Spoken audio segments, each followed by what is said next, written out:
Hello, everyone, and welcome to Comparative Agility Meetup. We're pleased to have you with us today, and we're hoping more people will join us soon. My name is Amara, and I will be your host. We have a very special guest for our third meetup, and that is Pamela Meyer. Pamela is a leading Agile Innovation expert who works with leaders and organizations to help them implement best practices to drive results and to be more agile.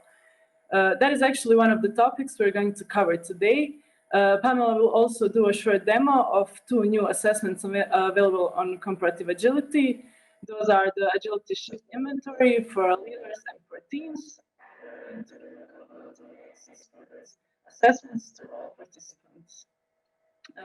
Note that this is a recorded session, and I will share the link in comments next week.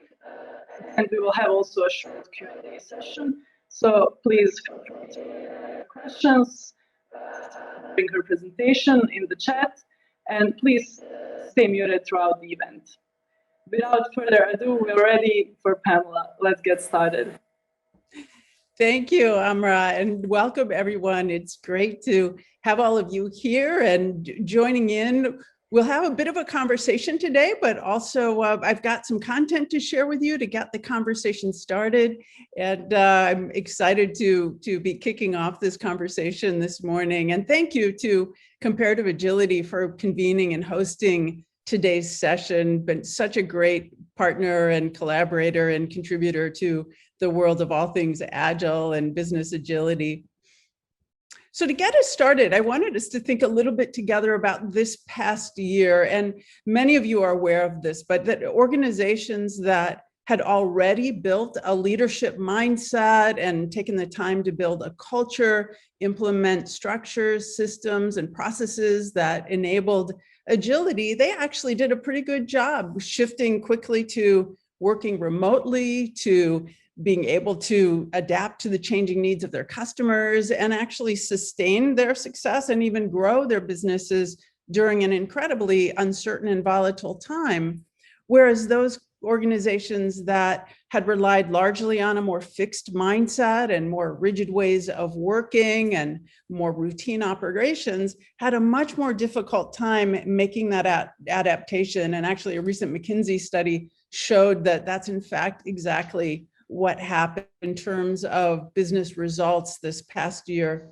Now, interestingly, many of the companies that found themselves challenged in a much more volatile environment and with all of the uncertainty, they tried to accelerate their agile transformation, or some of them even began starting their agile transformation.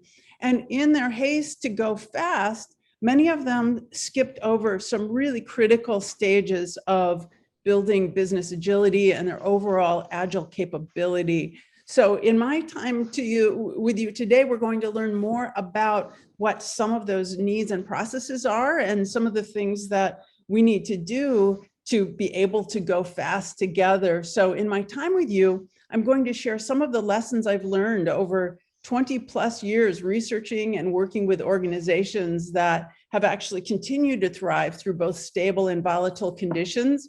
And I'll share with you the 6 dynamics of the agility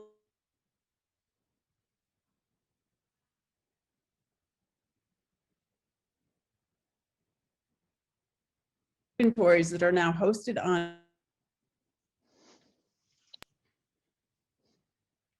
Go Fast by Going Slow today. So we'll do 3 things together. First, we're going to raise our awareness of what we're even talking about when we talk about agility. We've got folks joining from all different relationships to agile and business agility. So we're going to create kind of a shared understanding of what we're talking about today. And I'm going to be sure that we understand each of our role in engaging ourselves first and foremost in this important issue and capability development, but also your role engaging your colleagues, your team members, your leaders across the organization. And then I promise I won't delay sharing what this looks like in action, and particularly thinking about ways that you can use the agility shift inventories to spark agility in your organization and actually sustain agility over time. So let's jump in and go ahead and get started. starting with awareness. And this is such a critical step that organizations sometimes skip over in our haste to go fast. Many organizations tackle agility largely as an operational endeavor. And today we're going to talk about it in broader terms. So with that in mind, let's look at what we're talking about when we talk about agility. I describe agility as your ability to respond effectively to the unexpected and unplanned and quickly turn challenges into opportunities. Now, you'll notice right off the bat that this is not a dictionary definition, because in organizations, we don't care so much what agility looks like on paper. We need to know what it looks like in action. And this is very much a performance statement. And it has two critical facets to it. First, it's adaptive. We talk about adaptive agility, which is a lot of the kind of agility many of you were drawing on this past year, adapting to the unexpected and unplanned, finding ways to be effective in a very turbulent environment. And that's a critical capability, but we sometimes overlook another important facet of agility, which is entrepreneurial agility. And that's the kind of agility that is noticing trends that are emerging, even in very turbulent and uncertain environments, and looking at ways that we can be more effective to serve the needs of our customers, our stakeholders, and continue delivering value and, of course, innovating. So another way I like to talk about this is to describe agile organizations and their leaders and teams as fit organizations. So just like in our own personal lives, and maybe this has come true for us even more so in this last year, we know that fitness is not something we can just make a great start at and then figure, well, we worked out for a couple of weeks, or we, worked with a trainer, attended some Zoom workout classes, and our fitness is taken care of now forever and ever. Of course, that's not true. It's a day in and day out commitment. And the same thing is true when we talk about our organizational agility and certainly our personal leadership agility and agile teamwork. We're talking about the kinds of things that have to become part of the way we work. And so that's why I want you to keep this fitness metaphor in mind as we continue our conversation today. So with the idea that we've just started to increase our awareness, and this is a collaborative conversation, ideally, to help people understand what we mean, what it looks like, where they've experienced it and lived it in their lives in the past, and how we can bring that forward. We then move into a critical phase, which is engagement. And this means that we have to engage ourselves, as I said, first and foremost, and then be sure we're taking responsibility for engaging our colleagues. And this is a very critical step. And again, one that I see many organizations skip over. And one of the reasons it's so critical is because it turns out agility is not simply accelerated planning. Of course, we're not talking about doing what you've done before and doing it faster. I mean, first of all, that's not sustainable. But second of all, it doesn't work. So if we only think about agility as increasing speed, we'll really miss some of the critical points and actually critical benefits of overall business and organizational agility. So that's one of the things that we have to understand and engage our colleagues in. But one of the best ways to engage also fits. Why should we even be going down this path together? Is there a real value in it? So let's start with, I've pulled just a couple of numbers for you to help you make that case, because some of you are in the role of trying to make this case for other leaders in your organization. So let's look at the ROI, or the return on investment. I actually have a leader who, in one of my client organizations, who calls this the risk of ignorance. And I think it's very much the case when we're talking about if we overlook these important steps in building agility. So we've seen on the customer side, certainly, and agile frameworks are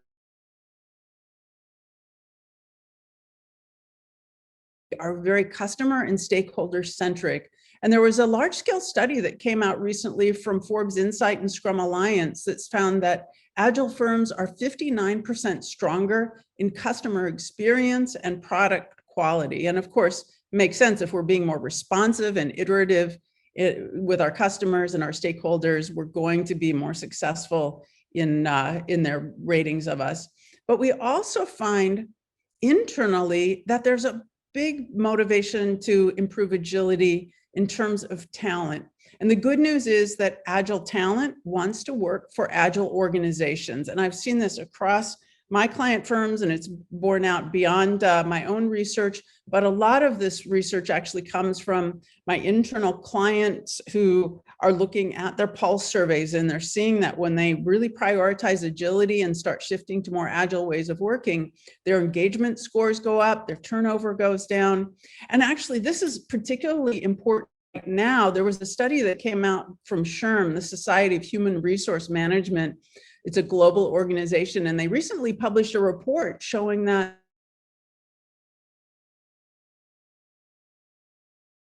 and only 20% of the workers they surveyed reported being highly engaged, and more than 50% said that when things start opening up economic-wise, that they'll be looking for a new job. So we know that retention is critical, and creating organizations that engage people, give them opportunities to learn and grow, are the organizations where people feel like they really want to stay. And finally, there's some pretty good business results numbers when we think about cold hard cash and profitability. Now, this is an older study. It was done by MIT Sloan School of Management, but it's still widely cited because it covered 649 firms across sectors and found that Agile firms grow revenue 37% faster and generate place that you want to start by engaging your colleagues and really helping build some urgency and business case around improving overall agility. But more important is to personalize this and to start thinking about your own ROI. What could be improved, for example, if you were more agile? Maybe you personally, as a leader, as an individual contributor, as a team member, or maybe even if your whole department or team was more agile, or the organization itself. And I'm actually going to ask you to put some of these answers in the chat. What comes to mind when you think about benefits as they relate to your particular role or sector? So again, let's start to see some of your, get this conversation going, start to see some of your responses in the chat here. And if something's not coming to mind right away, sometimes it gets our attention to flip this question. What will it cost you not to be more agile? What competitors out there that is chomping at your heels that might be getting in the way or ready to surpass you and your results because they are being more agile, or they're able to respond to their customer needs more effectively or roll out their products more quickly? So let's see if we can get some chat responses in here. Don't be shy. It's good. Lose our competitiveness in the marketplace. It's absolutely true. We know that Agile firms are more competitive because they're consistently learning and adapting. They're responding effectively. So this is a great start, and I'll invite you to continue to add any additional benefits. And maybe some of you are already in the midst of using Agile, can share some of the things that you're seeing, some of the results and value you're seeing. These can be very humanistic, or they can be business metrics. We see everything from, as the metrics I've already mentioned, to increased engagement, to lower turnover, increased productivity, more team satisfaction. Really good comments coming in. So please continue that conversation as we go forward. And feel free to use the chat to post questions as well. I'll get to them either in real time or during our more free-form Q&A time. So one of the roles that you have with yourself and your colleagues is to answer that question. You know, first of all, why? If we build an urgent why, then we can really motivate ourselves and our colleagues to action. I sometimes say that everybody's listening to the same radio station, WIIFM. What's in it for me? And if we can really have that conversation and establish the what's in it for me, that personal value, then we can often start to spark our agility shift and start getting people moving into action. Now, of course, the ultimate metric is not agility itself. That happens to be an important capability, but our ultimate goal and metric is sustained performance through both stable and volatile conditions. It just happens to be that if we're not agile and adaptable, if we're not learning and transforming, then of course we're not going to be able to consistently deliver those results no matter the conditions. So it happens to be a critical capability for sustained success. So how do we consistently deliver this level of performance through both stable and volatile conditions? I've actually been asking this question for the last 20 years, and it's what led me to sift this down to these 6 core dynamics of the agility shift. And I'm going to share these with you briefly and introduce them. So for some of you who are familiar with them, this will be a reintroduction, but I'll share them with you. And then we'll start looking at what these may look like in action and how we can use inventories to really engage people in making this shift.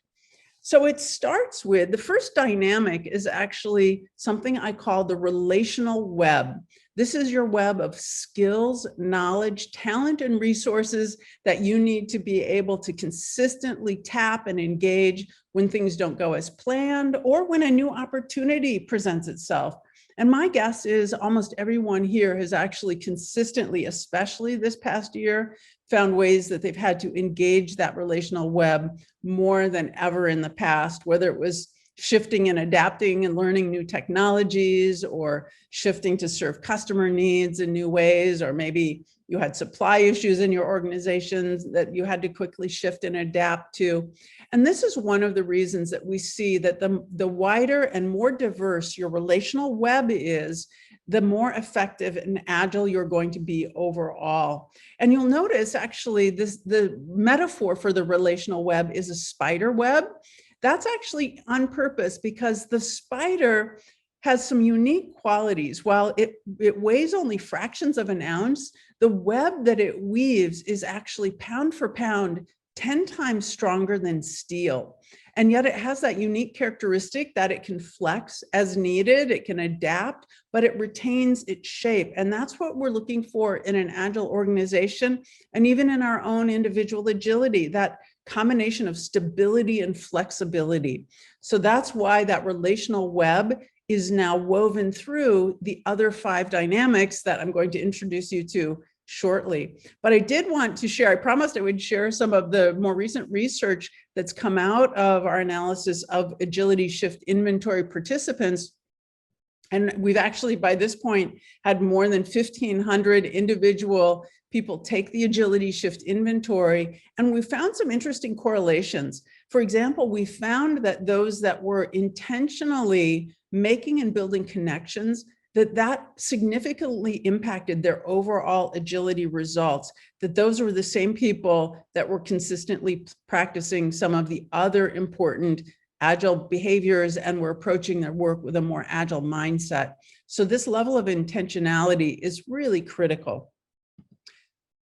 So it starts with weaving that relational web, and it then builds on this with 5 other core dynamics. I found that agile leaders, teams, and organizations are consistently able to be relevant, certainly to their stakeholders' needs, to their core values, and continually to deliver that value. And this is something we certainly have seen play out this past year, that businesses that were able to stay relevant and quickly adapt were the ones that continued to thrive, which means they were also being able to be responsive. This means that they were able to respond in a timely and effective way. And I like to make the distinction between being reactive and being responsive. And one of the ways to understand this distinction is if you've ever said or done something you later regretted, then you know the difference between being reactive and being responsive. They can actually sometimes happen in about the same time frame, but responsiveness is effective, and it actually builds on the capacity of the organization and your individual leadership capacity. We also know that agile organizations are able to be resilient. That means that they can quickly regroup when things don't go as planned. They're resourceful, and this is really critical. Anybody can be effective when they have optimal resources, but I've yet to find a leader or any organizational participant who wholeheartedly said, we have optimal resources here, I never want for anything. It turns out the real hallmark of agility is people that can make optimal use of available resources. So that's the critical distinction. And that actually is a very specific, not only a mindset shift, but skills-based capacity. And one of the things I saw in my research, interestingly, was that organizations that could rise to the occasion when a crisis hit, they could often be effective by practicing these first 5 dynamics, the relational web and the other 4. But those that were sustaining their agility over time practiced the 6th one, and this is often the hardest for us. They were consistently reflective. That means they were learning the lessons from experience and intentionally carrying those lessons forward.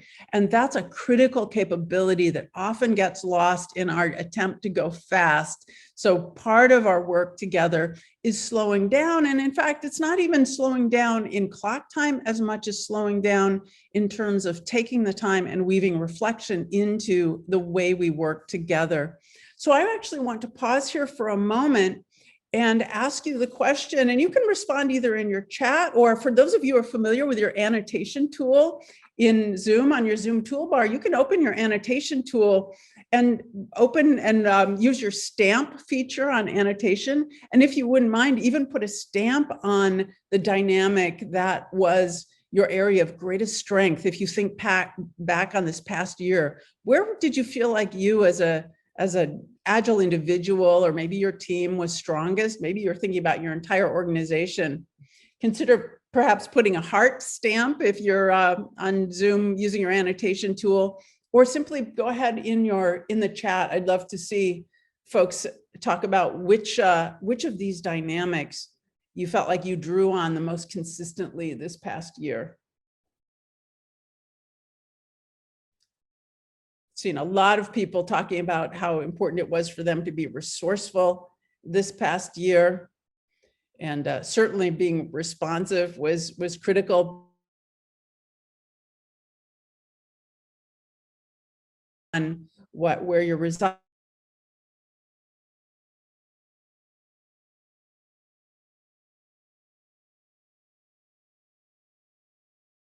are really core capabilities. Nice. Good. Go ahead and continue that conversation, and we'll talk about some of the practices that are helping you be, Denise, thank you, resourceful and resilient, really key, and those have a big interplay with each other. So we certainly have to engage ourselves in understanding the critical need to become more agile, the business need, the personal need, but also understand what we're specifically engaging in. So becoming more aware of these dynamics. I often start my work with client groups is asking them to reflect on what they drew on in the past year to be successful. And once we can surface those, we can start to be more intentional going forward and starting to move some of these dynamics into action. So let's take a look at what these look like in action, and then I'm going to introduce you to a really wonderful resource that we're going to give all of you access to today.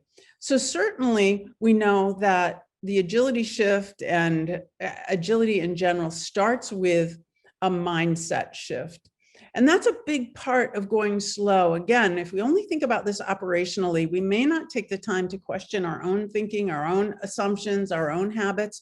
And an agile mindset is one that prioritizes learning and adaptation over planning and control. It's sometimes referred to as a growth mindset. I've actually written quite extensively about this, but it does take some time to develop an agile mindset. And I'm seeing organizations across industries really investing in this with their leaders and individual contributors, because they know that to sustain agility over time, it takes doing the hard work of making a mindset shift. And my research also showed a strong connection between mindset shift and 2 of the most critical capabilities and dynamics of the agility shift.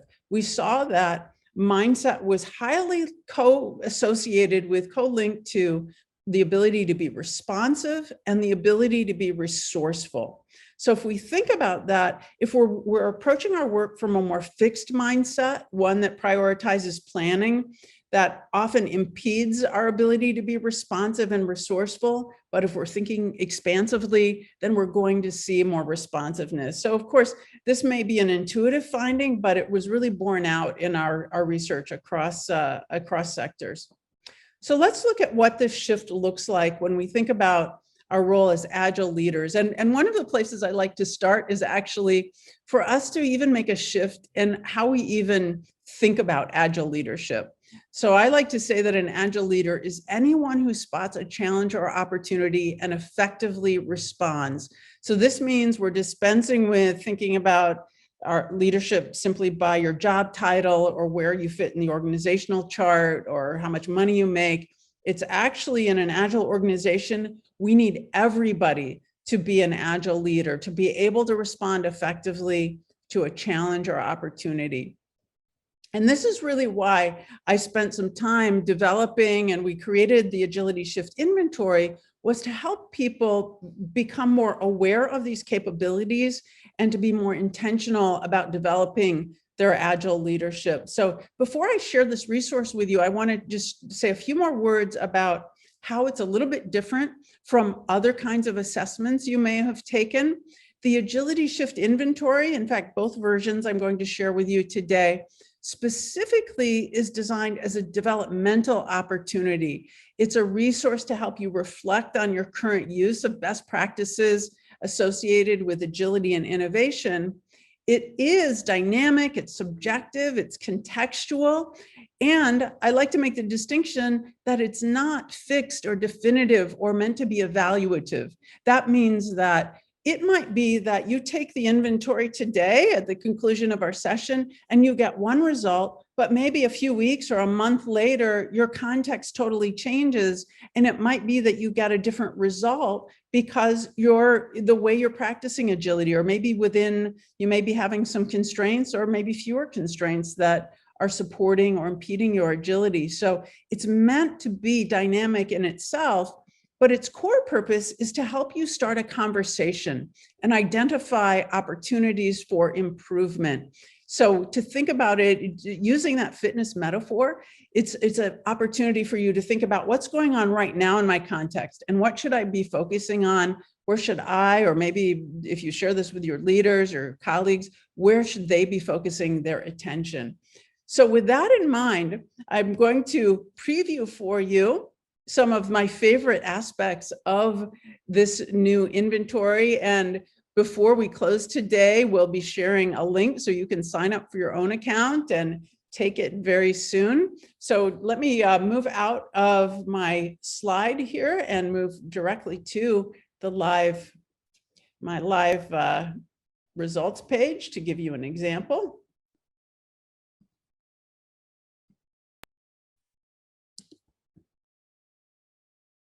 And if I could get maybe a thumbs up here, if folks you're seeing hopefully a screen now with a sample results. Thank you, Amra. So this is just a sample page, but one of the first things you'll do when you are given the link to take the inventory is you'll sign up for your account, and then you'll go right to a page and you'll click this little purple button and take your survey. That takes about 5 to 7 minutes to answer all of the questions. I want you to be thinking about your current situation as you answer, so you've got some unity in the results. And then you'll get a spreadsheet, or rather a dashboard of your summary results here. And this is the tab we're in right now. I'll share just a few of my favorite features. One of the things here is you'll see as you look at your results where your area of greatest strengths were. In this sample, we've taken it a number of times, so our results are getting stronger with each time. Turns out here, reflection, which is one that a lot of leaders struggle with, is fairly strong in this inventory. There's some more opportunity around relevance. So that we're seeing a range here, and you might likely see higher and lower, a bigger spread of your results. But one of the things we can do that I really like is that we can click on any one of these and go deeper into our results. And you can see it pops up the behavior item and what your particular, where you rated yourself here. So it helps you identify your areas of opportunity within each of the dynamics. And then we can go back and see our summary. But what we also see is, if you look down, one of the wonderful features that comparative agility has built into the inventory is recommendations. And so the idea is that once you take the inventory, that's the beginning of your personal improvement journey. So you look at your recommendations, and your first 3 recommendations are going to be related to the areas where you scored yourself the lowest, that you identified that there were some opportunity. And what we've done here is create some specific recommendations for each of these your top 3 areas of opportunity. So one of the things that you can do, and this is using, for those of you familiar with Agile frameworks, you can then add that recommendation to your backlog. So this one's already been added. That's why there's a check mark there. And then I can click over to my personal improvement backlog and start to work through the things that have been recommended to me. Some of these are specific articles. Some might simply be a coaching suggestion or an activity to lead with your team, or to invite your colleagues in to do. So there's a number of ways that you can use your results. And once you've worked through those, you can load more recommendations here that go to your next 3. But the other thing that you can do is, at any time, and we really recommend this, is to take the survey more than once. So it might be you take it several weeks apart, you've actually accomplished some of the things in your backlog, or you've done some more intentional work. You take the survey again, and then you can track your progress over time. And I just love this, because we can start to see, in this sample survey, the context changed. So the results might have gone down for a while, facing some more challenges. We can call out any one of these if we want to dig a little deeper and see what was going on in any specific area. But we can also look at our overall trajectory here and know that sometimes there'll be ups and downs. The point is not so much that we see a continuous upward angle because it's contextual, but the fact is that we're continually engaging ourselves in our own growth process. And you might want to take these results to a mentor or a coach. We discourage using it as a performance evaluation resource, because that really discounts the purpose of it. We don't want people to feel like somebody's looking over their shoulder in an evaluative way, but they're really using it for personal improvement. But you do have the opportunity, if you choose, to share this or to invite a coach in to view your results. And the last thing I want to share is a really fabulous new capability that comparative agility has added, which is the community option. And here you can post specific questions or additional resources. Maybe you've read a really great article that you liked and you want to post it back to the community. You can actually post it here to the entire community, or I'm sorry, rather, oh, Jorgen, you can help me. We can post it to the entire community or to just an expert. I believe it's here. This has already been posted. So if I wrote a new post, I can post it here to either the public or to the expert. Right now, I'm the lone expert monitoring this site, but we'll be adding more as time goes on. But one of the ways you can really contribute to the community and our overall body of knowledge with agility is to be posting, sharing what's working for you, post questions back to the group. And actually, for those of you who are members of Scrum Alliance, this is a great way, an activity that you can get credit toward your certification. So these kinds of things, contributing and co-creating community, are really valuable. So I wanted to pause here just for a moment and see if there are any questions about the leadership agility. This is the Agility Shift inventory for leaders. Any questions you have about this particular inventory, ways to use it? Anything that's popping up? And feel free, if you want to go off mic and simply share this, join the conversation verbally, or if you've got any questions that are coming up, feel free to post them in the chat. one of the things that I'm seeing that the leaders that we've had that have already taken it, and again, I'm using that broad definition of leadership, anyone who spots a challenge or opportunity and effectively responds, that they're really liking the dynamic nature of it, and then it points to particular areas of opportunity. And each of these behavioral items that are part of the inventory, they've been validated over the last 6 years since we initially launched it. It's new on the comparative agility platform, but it's been validated very rigorously. And each of those behavioral items that you'll find on the inventory are directly related to business impact. So you can know that we've really sifted this down to some very specific ways. And yes, and I do think one of the things you're raising, Denise, which is really an important point, which is that the whole philosophy, and I think this runs fairly far across the comparative agility platform, is to be strength-based, meaning that we're inviting people to think about where their strengths are, but also use those strengths and leveraging those for areas of opportunity. So we're seeing people that are taking their results and they're working through it independently, using their backlog and improving their results over time. They're inviting their colleagues to take it and to have joint and shared conversations, kind of peer coaching, helping cheer each other on. But then also it's a great resource to use with an Agile coach or mentor. And that's actually something at Meyer Agile Innovation we're building out over the summer. Or in the coming months, we'll have coaches that can work with you if you're interested in meeting with someone after you get your results and having some more one-on-one support. So with your results in mind, let me just pause here for a moment.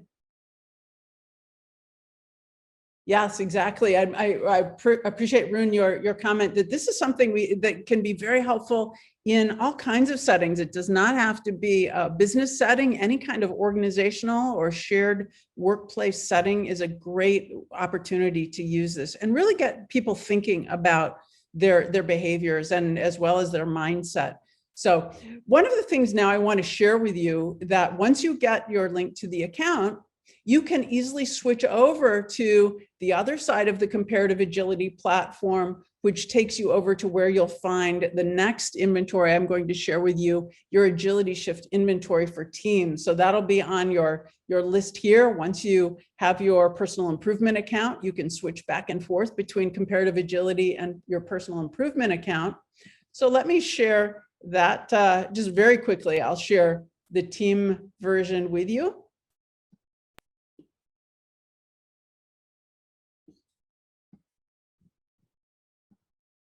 So you can see here on my screen, this is a sample team result. And what is different about the team version, this is the Agility Shift inventory for teams that you'll find on the comparative agility side of the platform, is that then as an individual, you would set yourself up as a data collector. For a shorthand, it's a collector. And then you can invite your team members to take a team-based version of the inventory, and the platform aggregates the results. So you can see here, this is an aggregation of the results. It doesn't call out any one participant. So the goal is to really think about the team as an agile, dynamic group of workers and collaborators. And then you will see that you can also call out your key strengths as a team and look at your areas of opportunity. You can do a deeper dive, find out where you're very strong in this particular sample. Resourcefulness is fairly high, but in fact, the relational web is an area of opportunity. And one of the other features that I really like, and I'll just share this with you briefly, is in addition to seeing your averages over time and your areas of strength and opportunity, you can actually look at what kind of a spread you had across your answers. So you see where there's greater color saturation, you can see there was high agreement on your team. There might be an area where there was a broader spread. You might have had an overall higher score, but there was still a broader spread. This means that there are areas of inquiry that you want to dig a little more deeply into as you're thinking about hosting and moving into that engagement and action session with your team. So I really invite you both to start with the Agility Shift inventory for leaders, but then consider setting yourself up as a collector and inviting your team, because the first stage of improving team agility is to create that engagement and get them focusing on their areas of greatest strength and opportunity. So with this in mind as the starting point, I'm not going to switch back to another resource I want to share with you in my slide set. And actually, we'll have some more time for questions here as well related to either of these platforms. But let me share another resource that I want to share with you, because the starting point is to take the inventory and see where your areas of greatest strength and opportunity are.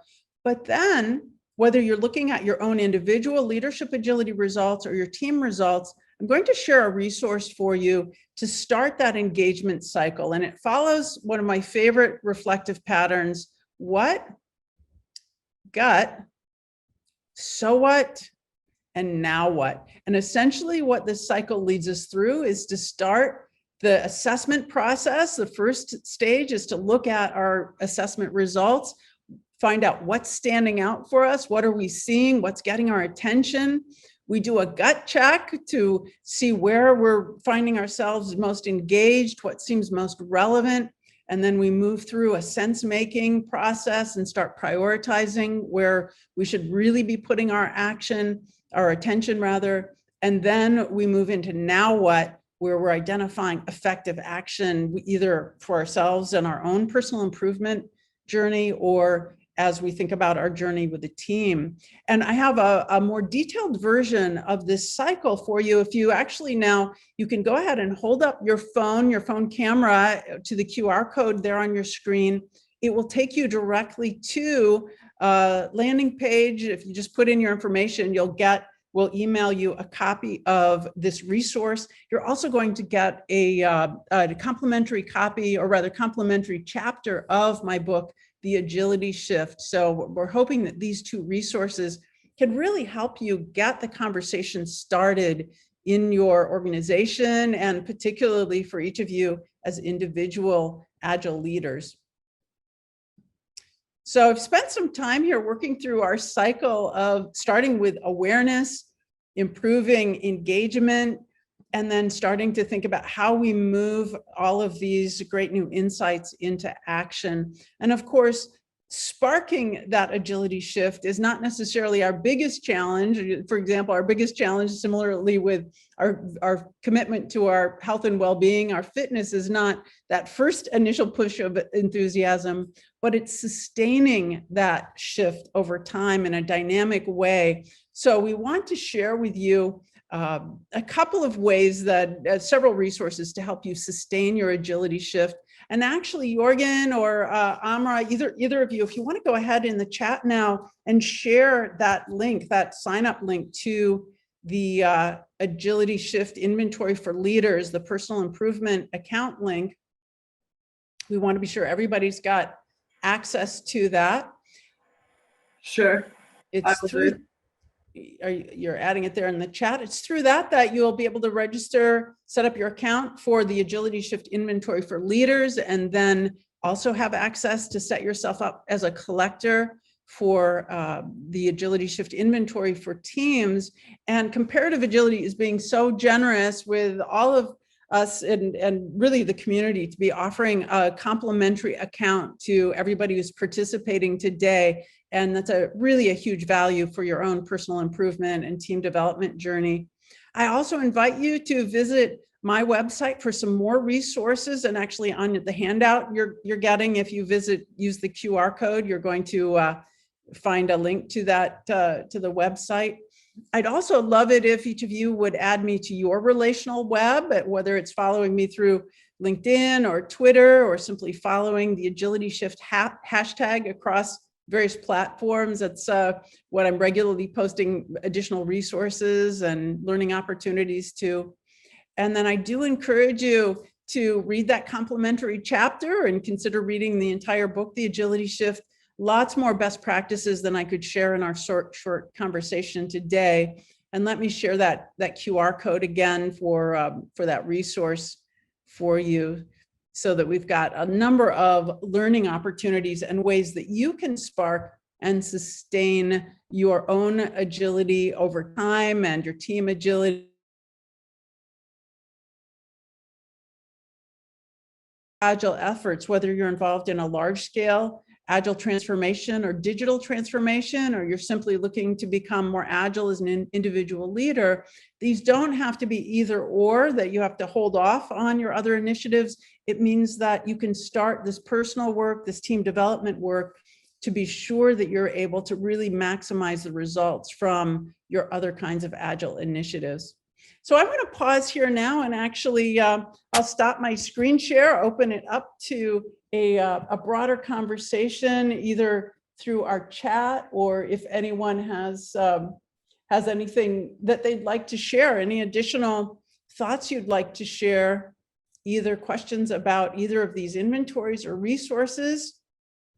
And we've got that link. Some of you may be madly hopping over to the personal improvement site and setting up your accounts. Any thoughts or thoughts about how you might be thinking about using a resource like this? We see some of the opportunities here.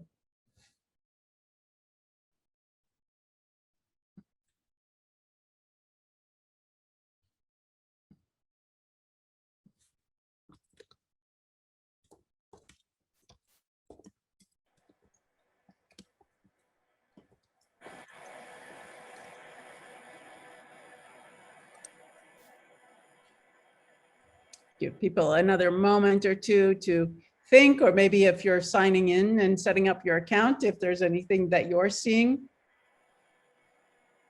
One of the things that I've seen that teams have really appreciated about taking the team version of the inventory is it really is an opportunity for the entire team to think about, why are we getting certain results? As I said, it's really meant to prompt a conversation. It's not to be definitive, but many of your results might prompt further inquiry and questions. So I always encourage people to look at their results with an attitude of inquiry, with an agile mindset, a growth mindset, and think about, so for example, one of the items on the team inventory is that we make room for all voices to be heard.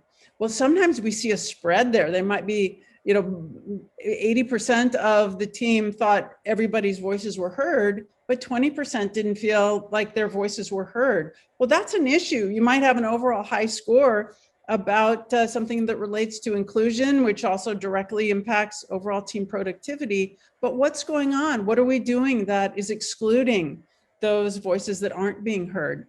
And maybe those voices are not majority culture voices in the organization. And so we need to really, we've got more work to do. So we use the inventory as an opportunity. We also have items such as who does what, and I know who does what in the organization. We sometimes see that people who are newer don't really have a sense of who else does what. Well, that's going to affect their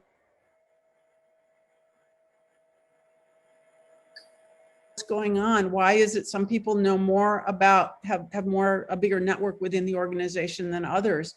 So we'll see some of the ways that you can inquire, use the inventory as an inquiry process or a self-reflection process. Yeah, this is excellent for a startup. Denise, is a great opportunity to use the team inventory, because it's a great way early on as you're building your culture to create that sense of collaboration. And yes, Rune, I like your comment about thinking about it if you're using it in a consulting fashion to spark the organizations that you're working with and get them thinking about what their current capabilities are. And very often we tend to think that we might be, as leaders, we might assess ourselves a little bit higher, but then we cross over and we have our whole team take the inventory, and we realize, there's some dissonance between how I rated myself and how our overall team is doing. So maybe there's some more work to do, or maybe I need to take another look at how I'm leading and supporting my team. So there are definitely some ways for us to be using them. How can we improve these results? How can we create an environment where we're all thriving and where all of those 6 dynamics and an agile mindset are practiced every single day? So feel free to post any other questions or comments in our chat, but I actually want to invite Jorgen. I believe you're joining in as our incognito as the comparative. I think you're freezing there. Anything Pamela, else I hope you would share? Yes, we can hear you. To build on, have I missed anything or any other ways you're seeing people using the wonderful assessments and inventories you've got on the platform? No, you did a great job, Pamela. I think one thing that can be disturbing for people to sort of recognize, but also very liberating, is that tools like these don't give you answers, but they help you ask better questions. And that's really scary, because there is no such thing as a right answer. Wow, that's kind of uncomfortable for a lot of people. But I think once they understand that for us to improve how we work, the idea here is to ask better questions and increase our understanding so that we can keep getting a little bit better every time. And I think those resources that you provide in the tool are exactly the nudge that people need. It's not about saying, do this and do that. It's more around read more on this particular topic and then make that one of those things that you look at when you embrace that change going forward. So I think that's one thing that I think we now, as we start to embrace uncertainty, realize that the world isn't so easy. It isn't just about checking the boxes and doing the right thing. It's about continuously learning and sort of saying, okay, what just happened now? What can I learn from this? What am I going to do different next time? Yes, thank you. And you're so right. And that is a big part of the mindset shift too, to for many of us, we're given the impression that our schooling, ended when we got our degrees or we ended a training program, when in fact, that's really just the start of that cycle of continuous learning and adaptation. And certainly Agile frameworks have taught us a lot about those cycles of learning and adapting. But as human beings, certainly our survival is dependent on a continuous adaptation. But the interesting thing in modern society is that has to be done intentionally, because we do have a tendency to want to go back to routine and our comfort zone. So it's platforms like yours and the Agility Shift inventory that really can give people a framework to continue that process and be more intentional and not just think about it as something that they draw on to get through a crisis or a sudden disruption or upheaval, but something they can make part of their continuous practice, not unlike the other things we do to keep ourselves fit and healthy and on a day-to-day basis. So that's thank another you. reason I like that community that you built there, because I think we have a community now where, and this is not linked to LinkedIn or any of these sort of commercial communities. This is a private community that's only for people who use Agenda Shift or Agility Shift. And the good thing about that is that you can then have conversations in a safe environment where you can ask things that are uncomfortable. You know that you're not going to be bombarded by advertising or some sort of big data analysis. This is just for that community with Agility Shift, and they can ask questions to you directly as an expert or just with each other. And that's part of that growth, that we can kind of help each other along the way. Thank you for calling that out. And it's a real testament to the thought that went into creating the platform and these capabilities. And it really is a unique resource. So I hope all of you on our conversation today will join in. And once you take the inventory, start posting your questions and comments and what's working for you, because we really do have to co-create this journey together. And you can set in your profile to be pinged when people post to the community. And I encourage you to do that so that you stay an active part and it continues to be part of your weekly practice. So we're coming up on the hour. I know that the invite gave us an hour and a half if we had, a really robust conversation, but we also know you've got very busy days and all kinds of things going on in your life. So I want to respect that. I'm going to turn it over to Amra for any closing housekeeping or thoughts, but also just say thank you to Jorgen and Amra and Comparative Agility and all of you for joining us to create the conversation we had today. And I'll be anxious to hear how you find using these inventories and the resource guide that we shared with you today, and we can stay in this conversation informally back in the community.